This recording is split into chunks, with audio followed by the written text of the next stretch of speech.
3월 달부터 시작되어졌던 대신방이 이제 마지막을 향해서 가고 있습니다. 여러 가지 이후로 대신방을 받지 못한 구역들도 혹간 있기는 하지만 이제 마지막 구역들이 6월 달이면 거의 다 여성으로 마무리가 되어집니다. 각 교구의 뒷부분에는 젊은 부부들이 모여있는 구역이 3개, 4개 정도씩 모여 있습니다. 신방을 나가면 구역장이 따라오는데 이제 막 초등학교에 입학하는 아이들, 그 엄마들 지금 구역장입니다. 권찰은 임신 중이고, 구역에 가면 구역 식구들은 이제 막 결혼을 한 재작년에 작년에 줄에 선 그 아이들이 아니죠. 이제는 부부들이 앉아 있습니다. 그래서 신방을 하다 보면 청년들이 앉아서 소꿉장난하고 있는데 가서 신방하는 것 같아요. 그런 느낌을 가지고 거기 신방을 합니다. 주 5일 근무를 주로 하고 아직은 청년들이고 젊은 부부다 보니까 맞벌이가 많아서 밤에 신방을 하든지 토요일날 신방을 하든지 어떤 구역은 3번에 나누어서 3일에 나누어서 신방을 한 적도 있습니다. 인원이 많아서라기보다는 날짜가 안 맞으니까 구역장이 욕심을 내서 여기 2명 저기 2명 또 이쪽에 2명 해가지고 구역장이나 지역권사님은 아주 애를 먹었을 겁니다. 몇 번씩 그 구역 하나 더 신방하기 위해서 다 나와서 신방을 받는 모습들을 보았습니다. 구역장이긴 한데 아직 초보들입니다. 어색해서 뭘 해야 될지 잘 모릅니다. 가만 보면 엄마에게 물어봤어요. 신방 어떻게 해야 돼요? 신방 준비 뭐 해야 돼요? 그러고 물어봅니다.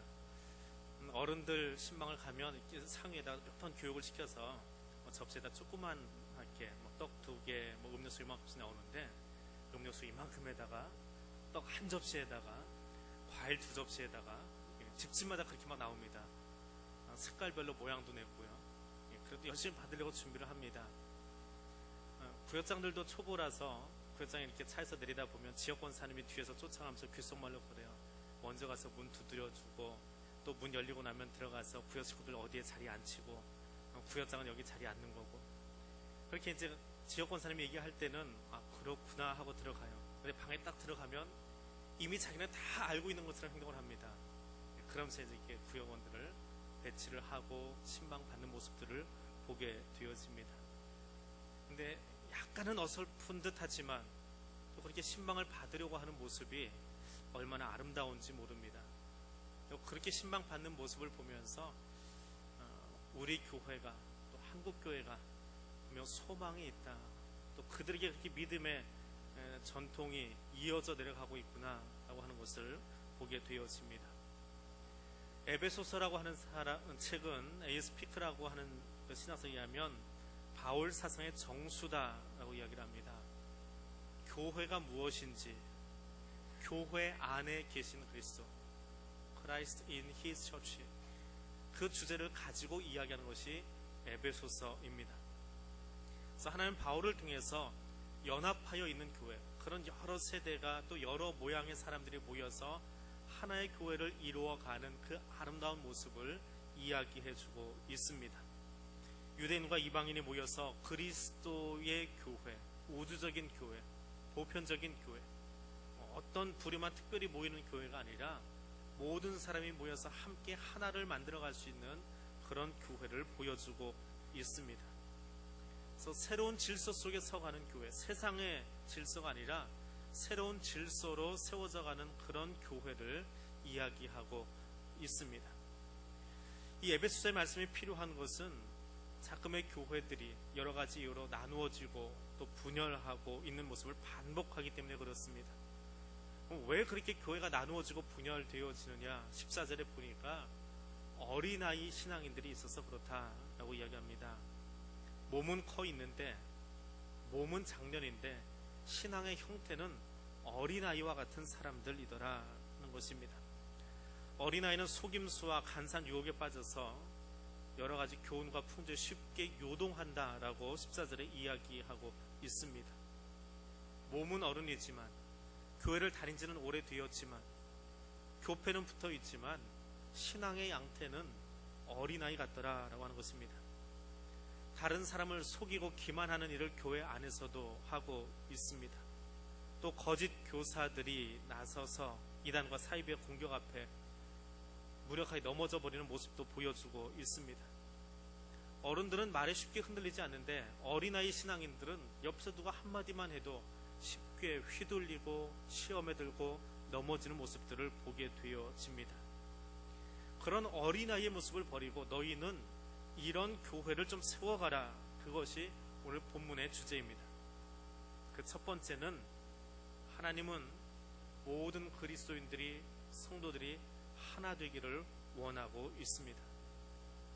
그것은 비단 교단이 하나 되어지고 교파가 하나 되어지고 나눠졌던 교회가 다시 하나 되어지는 그 일을 이야기하는 것이 아닙니다. 예수 그리스도 안에서 부름받은 모든 사람들이 하나 되는 것을 이야기합니다. 그래서 한글 성경의 13절 제일 처음에 두 글자는 이것입니다. 우리가 다 이에 속하였다. 우리가 전부 다. 한 사람도 예외가 없습니다. 이것은 목사 일도 아니고 당회나 노회나 총회의 사건이 아니고 모든 성도 개개인이 그리스도 안에서 하나 될 것을 이야기하고 있습니다. 어떻게 하나 되어지느냐? 교단을 하나로 만들고 교파를 하나로 만들고 나눠졌던 교회를 다시 하나로 합치느냐? 그것이 아니라 예수 그리스도를 아는 믿음에 대해서 하나 되기를 원하고 있습니다. 오늘날 교회들이 프로그램에 참 정신이 없습니다. 교육 프로그램, 전도 프로그램, 무슨 프로그램을 하는데 그걸 다 진행해 놓고 나서 어느 날 집에 가서 신방을 하다 물어봅니다. 구원의 확신이 있으십니까? 오늘 천국 가실 수 있겠습니까? 그럼 신앙생활 참 오래 하신 분인데 답이 이렇게 나옵니다. 제가 해놓은 게 없었어요. 천국 갈란가 모르겠어요. 일은 열심히 했는데 봉사 열심히 했는데 구원의 확신이 없다면 초등학교 6년 열심히 아침밥 먹으면서 다녔는데 기억, 니은 모르는 것과 똑같습니다. 구원의 확신이 없는 것은 신앙생활 하지 않은 것과 똑같습니다. 우리가 하나 되어진다라고 하는 것은 오늘 본문 말씀에 보니까 예수 그리스도를 아는 믿음에 대하여 하나 되어라 이야기합니다. 예수 그리스도가 하나님의 아들이신 것과 그분이 나의 구원자 되신 것을 알고 그 믿음의 고백을 가지고 하나 되어라 이야기합니다. 예수 믿는 것은 교회 붙이는 것이 아닙니다. 예수 믿는 것은 교회 등록하는 것만 이야기하는 것이 아닙니다. 예수 믿는 것은 지적으로 동의하는 것이 아닙니다. 머리로 아는 것이 아닙니다. 세상과 구별되어지는 것입니다. 구원은 예수님밖에 없습니다. 예수 이름 외에는 구원 받을 만한 다른 이름을 우리에게 주신 일이 없습니다라고 고백하는 것입니다. 예수 외에 다른 구원이 있다. 혹은 그만큼 살면 다 천국 갈 수 있습니다. 하나님의 관용을 베푸시니까. 그렇게 말하는 사람이 교회 안에도 있습니다. 또 그 사람들이 가르치고 있습니다. 그러다 보니까 신앙생활을 오래 했는데도 구원의 확신이 없는 거예요. 왜요? 선한 일을 많이 했어야 되는데 못했잖아요. 그렇게 못 살았잖아요. 그래서 천국의 소망이 없습니다. 교회 안에조차 구원의 확신이 없다라고 한다면 우리의 소망이 어디에 있습니까? 수요일날 레위기를 계속해서 보고 있습니다. 레위기의 밑바닥 정신이 무엇입니까?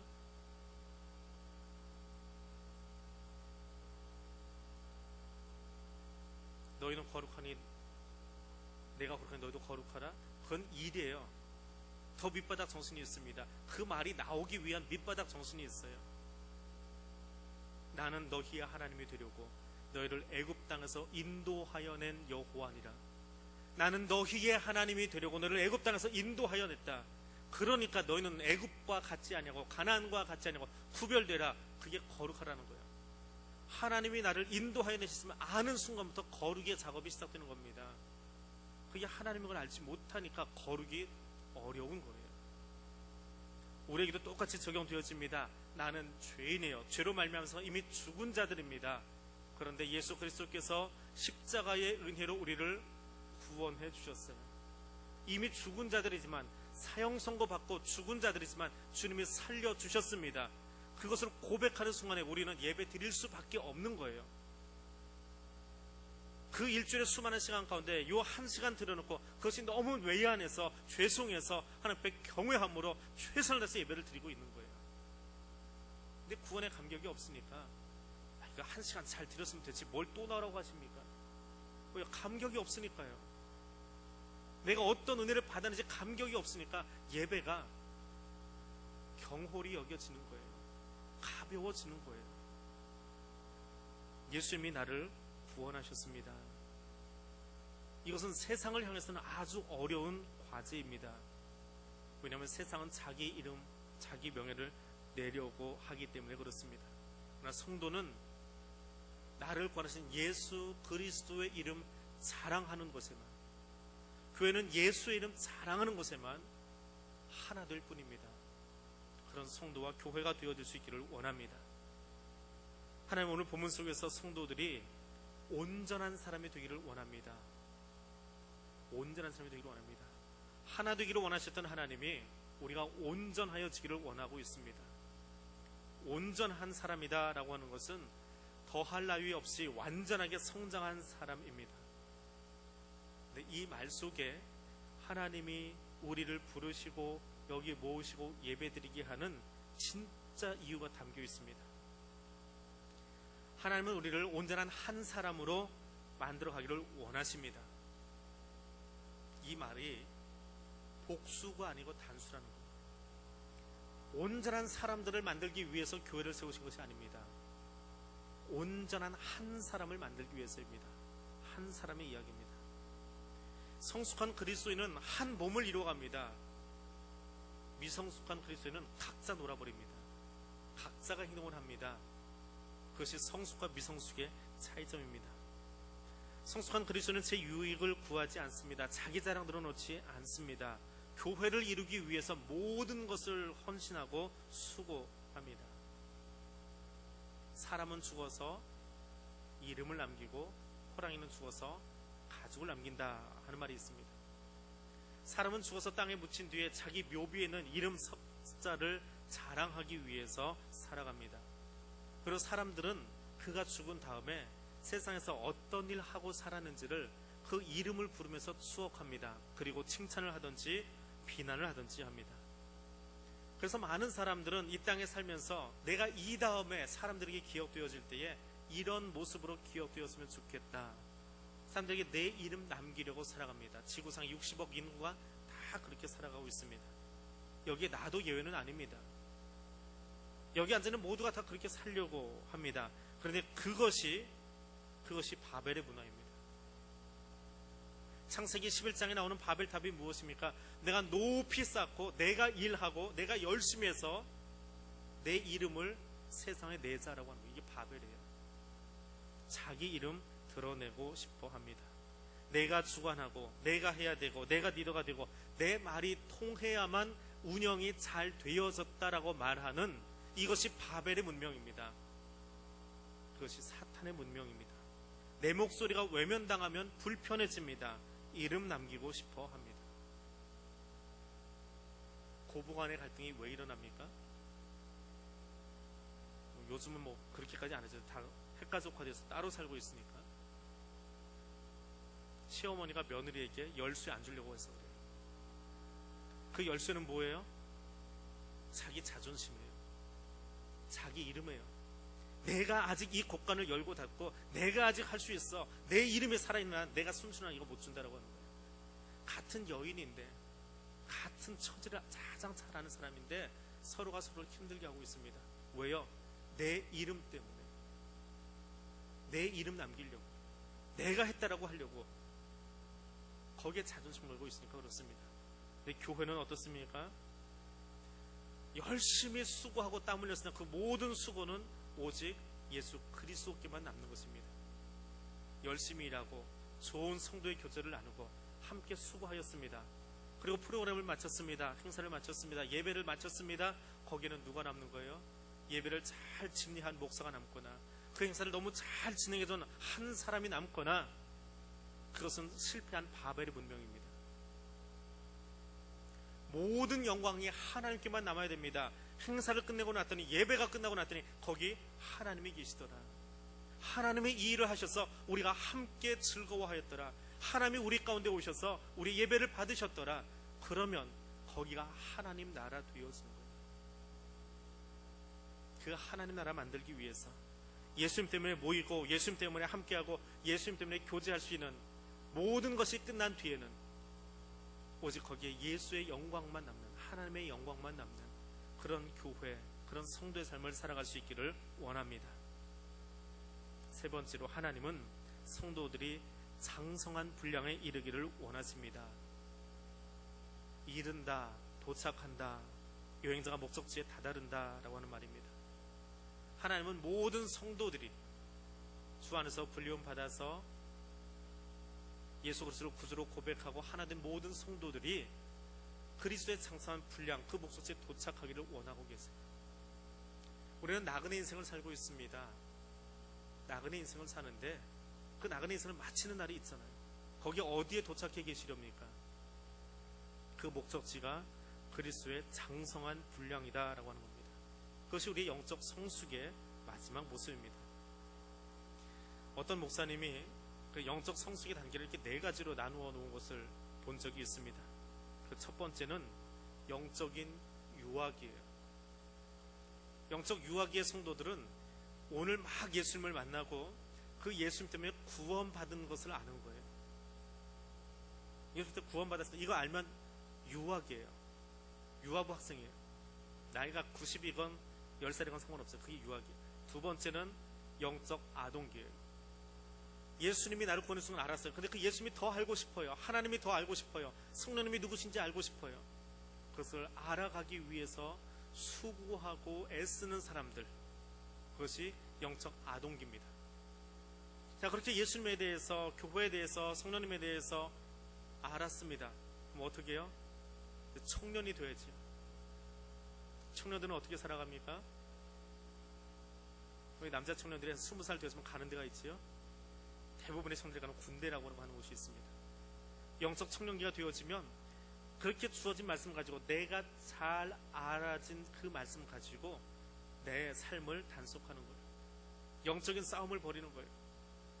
이단이 사이비가 나를 넘어뜨리지 못하도록 깨어서 기도하고 세상 가운데 나가서 그리스도의 향기로 살아가도록 매일 영적인 전쟁을 치러갑니다.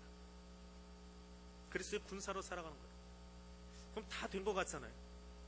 마지막 네 번째는 뭘까요? 영적인 아비로 살아가는 겁니다. 영적인 어머니로 살아가는 것입니다. 영적인 아비는 어떤 사람입니까? 생명을 잉태하고 출산하고 양육하는 거예요. 청년들도 압니다. 책으로 봐서 알아요. 임신을 어떻게 하는지, 출산은 어떻게 하는지, 육아는 어떻게 하는지 책으로 이미 다 알아요. 그런데 아이를 낳아보지 않으면 그는 여전히 청년이에요.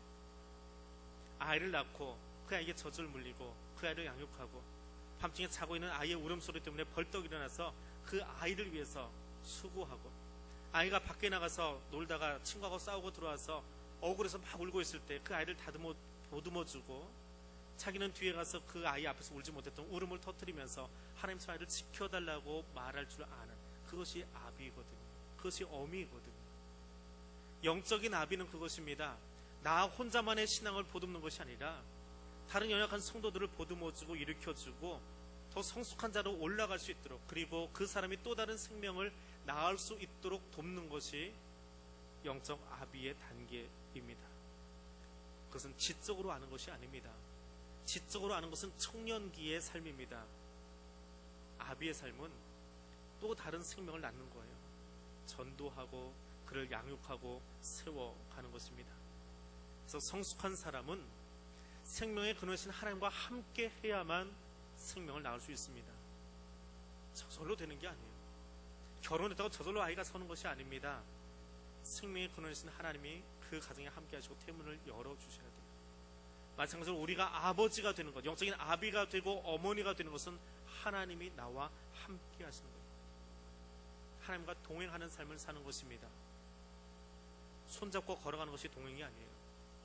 개혁신학자들의 신학 전통에 의하면 우리는 하나님 앞에 서 있는 자들, 코람데오의 신앙이라고 이야기합니다. 하나님 앞에 서 있어요.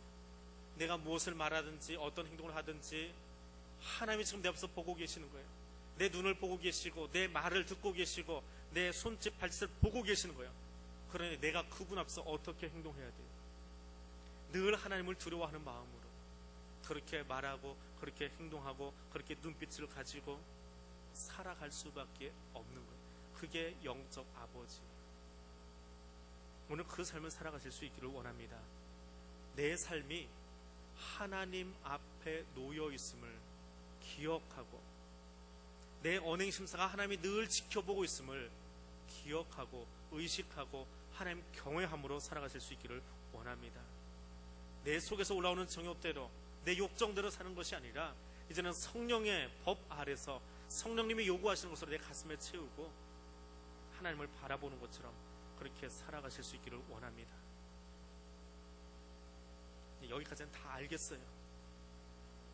예수 그리스도를 아는 것과 믿는 일에 하나 되는 것, 그리고 온전한 한 사람이 되어서 예수 그리스도만 자랑하고 사는 것, 그리고 그리스도의 장성한 분량에 이르는 것 알겠습니다. 근데 어떻게 하냐고요?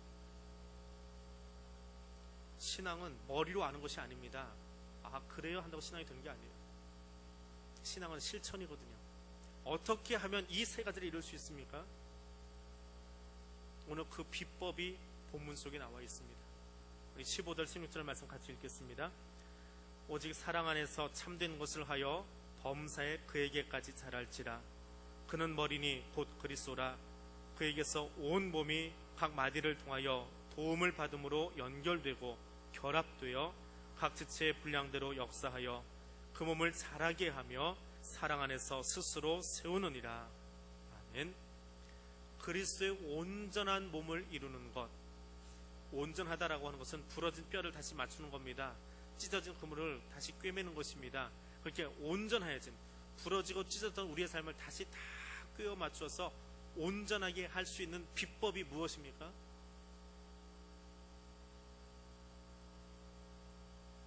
교동문이 똑같이 나오고 설교 제목의 제일 앞부분이 똑같이 나오기 시작하면 답은 거기 있어요.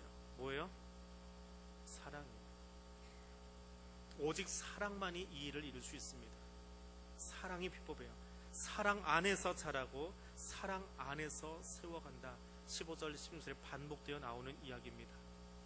성도가 성도답게 서가는 것, 교회가 교회다움으로 서갈 수 있는 것은 오직 그리스도의 사랑밖에 없습니다. 우리가 열심히 일한다고 되어진 건 아니에요. 법을 줄줄이 외운다고 해서 교회가 세워지지 않습니다. 율법을 줄줄줄 외우던 율법 교사들이 바알과 아세라 신에게 빠졌습니다. 율법을 잘 알고 있던, 그래서 메시아가 누구인지 어떻게 오는지 구약 성경을 다 암송하고 있던 그들이 성육신하신 예수 그리스도를 십자가에 못 박아버렸습니다. 일주일에 2번씩 금식하던 바리새인들이 예수와 논쟁만 벌였지 예수 앞에 서지 못했습니다. 법을 집행하고 행정가로 설 수 있었던 사내들인 공회가 로마 정부의 앞잡이 되어서 예수를 못 받고 말았습니다. 교회는 법에 의해서 세우는 것이 아닙니다. 교회는 행정에 의해서, 조직에 의해서 세워지는 것이 아닙니다. 교회는 그리스도의 사랑으로 배우고 익히고 세워져 가는 것입니다. 그래서 사랑은 나로 하여금 진리이신 하나님 말씀에 충성하게 만듭니다. 하나님 사랑하기 때문에 그 말씀대로 살려고 내가 몸부림치게 만드는 것이 사랑이에요. 사랑은 복음을 진정성을 가지고 진실되게 전하고자 하는 마음을 우리 안에 줍니다. 사랑이 없으면 말씀을 왜곡시켜요. 어떻게 해요? 내 입맛에 맞게 바꿔버립니다. 여러분, 이만희 씨나 문선명 씨나 성경 암송하는 것에 있어서는 웬만한 성도들 더 많이 암송할 거예요. 근데 그들은 자기 입맛에 맞게 성경을 이리 꼬고 저리 꼬고 이언령 비언령을 바꾸어 버렸어요. 그게 이단이에요. 말씀은 알되 내 입맛에 맞도록 나를 드러내기 위해서, 나를 위해서 말씀을 사용해요. 그건 이단이에요. 이제 사랑을 가지면 하나님의 마음으로, 예수 그리스도의 심장으로 그 말씀의 진정성을 그대로 전하려고 노력하는 거예요. 그게 사랑의 힘이에요. 그게 성도를 세우는 것이고 그것이 교회를 세워가는 것입니다. 그래서 그리스도의 사랑이 우리를 새로운 피조물 되게 만들어줍니다. 고린도후서 5장 14절에서 17절 말씀 가운데에 오직 새로운 피조물 되게 하는 것은 그리스도의 사랑이다라고 사도 바울은 힘줘서 이야기하고 있습니다. 사랑은 성장의 척도입니다. 우리 설교 제목 같이 한번 읽어보겠습니다. 사랑은 성장의 척도입니다. 한번 더 읽어보겠습니다. 사랑은 성장의 척도입니다. 사랑하지 않는 사람은 자기 이름만 위해서 존재합니다. 타인이 무안을 당하고 부끄러움을 당해도 괜찮습니다. 쉽게 불평과 불만을 늘어놓습니다. 그래서 그 사람, 사랑이 없는 사람이 참석한 그 모임에 가면요, 죽이는 말밖에 나오지 않아요. 폄하하는 말밖에 나오지 않아요. 사망의 언어만이 쏟아져 나옵니다. 다른 사람을 평가하는 말밖에 쏟아져 나오지 않습니다. 거기는 바벨탑을 쌓으려고 하기 때문에 그래요. 그런데 하나님의 사랑을 가진 사람들이 그 모임에 들어가면 넘어진 사람들, 상처 입은 사람들, 실족한 사람들, 그들을 권면하고 위로하고 세워주고 일으켜주고, 그 힘이 어디서 나와요? 하나님의 사랑을 가슴에 담았기 때문에, 그 사랑 때문에 그 말이 나올 수 있는 거예요. 그 사랑을 가진 사람들이 그 모임에 있기 때문에 그 모임이 행복한 거예요. 왜요? 거기 가면 살맛이 나니까요. 물론 뒷담화 하는 데 가서도 살맛 나기도 합니다. 남 험담하다가. 근데 거기는 사탄 때문에 살맛 나는 거예요. 근데 정말 살맛은 어디서 나요? 그냥 세상 사는 맛이 아니에요. 생명의 맛이 느껴지는 거예요. 하나님 사랑 때문에 그 모임 들어가니까 죽었던 내 영혼이 살아나는, 소생하는 그 힘이 느껴지는 거예요. 왜요? 거기에 사랑을 소유한 사람이 앉아있기 때문에, 그 사람이 입을 열어서 생명의 언어를 쏟아놓고 있기 때문에, 그 모임 속에 들어가면, 그 만남 속에 들어가면 내 귀만 즐거운 게 아니라 뒷담화는 귀만 즐거워요. 사랑의 언어는 마음이 즐거워요. 그것이 그리스도의 장성한 분량에 이르는 것입니다. 그래서 사랑하는 사람은 다른 지체에 대해서 내가 어떤 일을 해야 될지 사역에 대한 의무감이 생겨난답니다. 예수님이 십자가 위에서 자신을 향해서 창을 겨누고 옆구리를 찌른 그 사람들을 향해서, 아버지, 저들이 하는 것을 알지 못합니다. 저들을 용서하여 주옵소서. 자기네서 창을 겨누고 찌르는 그 사람들을 향해서 용서해달라고 선언할 수 있는 사랑의 심장이 예수님의 심장이에요. 내가 그 심장을 가져야만, 그 예수님의 심장을 가져야만 나도 다른 사람을 향해서 하늘로 콕했다고 발끈하는 것이 아니라 그래서 품을 수 있는 사람으로 바뀌어지는 거예요. 예수의 사랑이 없으면 그 일 할 수 없습니다. 성도가, 교회가 그 일 하려면 예수의 마음으로, 예수의 사랑으로 바뀌어야 돼요. 그래서 사랑은 교회 성장의 척도입니다. 대신방을 마무리하고 있습니다. 신방을 가면 부역장하고 지역 권사님하고 교구 목사님하고 그렇게 제가 출발을 합니다. 그리고 신방을 다 하고 나면 그 다음에 하는 일이 있습니다. 뭘 하는지 아세요? 신방할 때 식사를 제일 나중에 합니다. 중간에 하면 졸려요. 그런 이유도 좀 있습니다. 같이 옆에 따라다니시는 분들이 식사하고 나면 잠들어 버려요. 예배 하다 드리다가 식곤증 왔어요. 여러 가지 이유로 밥을 뒤로 빼어 놓습니다. 그래서 신방 다 마치면 식사하러 가요. 근데 그 식사하는 자리 가면 우아해집니다. 사람들이.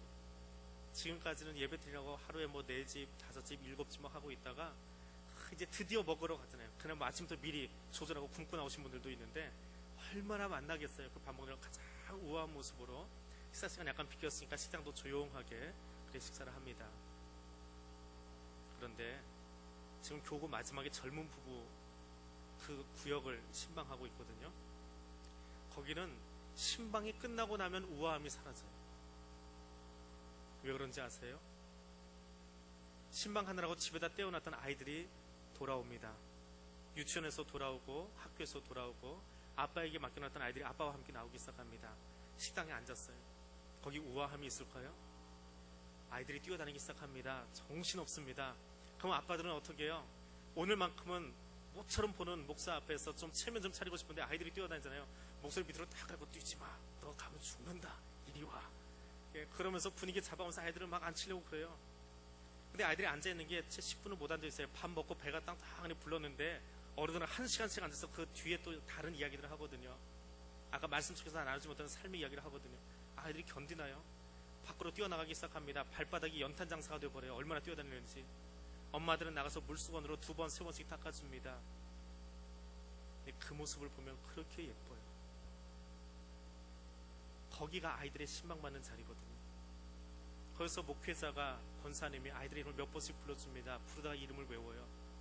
틈이 나면 아이들을 위해서 기도해 주기도 합니다. 그리고 아이들은 거기서 은연중에 몸으로 배우는 거예요. 우리 엄마가 오늘 신방 받으려고, 야, 우리 엄마 저렇게 예쁠 수도 있었나? 옷을 저렇게 입고 나올 때도 있네. 집에서 맨날 우리들 밥 먹여주려고 그냥 그 펑퍼짐한 바지만 입고 있다가 엄마의 가장 예쁜 모습도 보았어요. 신방하느라 잘 참고 있었더니 오늘따라 정말 맛있는 음식이 나오는 거예요. 그걸 바라보면서 아이들이 예배를 배우고 신방을 배우고, 그날 구역장은 처음 지역 권사님에게서 신방을 어떻게 받는지, 구역장이 어떻게 행동하는지 그것을 권사님에게서 배웁니다. 구역 식구들은 처음 받는 신방 속에서 이렇게 우리 엄마와 아빠가 신앙생활을 하고 있었구나, 그것을 배워가기 시작합니다. 신앙의 교육은 교회 학교에서만 일어나지 않습니다. 사랑의 마음으로 그들을 보듬어주고 뛰어다니는 아이들을 끌어안고 있는 바로 그 자리에서 교회가 성장해가고 있고 자라가고 있는 거예요. 눈에 보이진 않지만 아이들이 엄마를 바라보면서, 엄마가 엄마의 엄마를 바라보고 권사님들을 바라보면서 신앙생활을 이렇게 하는 것이구나 라고 하는 것을 배워가기 시작합니다. 목사가 봐도 참 기분 좋아서 설교 시간 내내 그 젊은 부부만 이야기하는데, 하나님이 바라보시면 어떨까요? 한 30년 전에 어느 가정에 한 아이를 맡겼는데 그 아이가 자라서 가정을 이루고 또 다른 아이를 낳고 그와 함께 신방대원으로 거기 출발해서 다니는 그 모습을 바라보면 하나님이 보시기에, 그에게 생명을 넣으셨던 하나님이 보시기에 저의 마음보다 100배는 더 기쁘고 행복할 거예요. 왜요? 거기 하나님의 사랑의 마음이 들어가 있기 때문이에요. 그 사랑으로 그들이 자라가고 있기 때문에 그렇습니다. 따라합니다. 사랑은 성장의 척도입니다. 사랑 안에서 자라갑니다. 사랑 안에서 세워갑니다. 사랑으로 우리 교회를, 또 여러분 자신을, 또 우리의 가정을 세워갈 수 있게 되기를 소원합니다. 기도하겠습니다.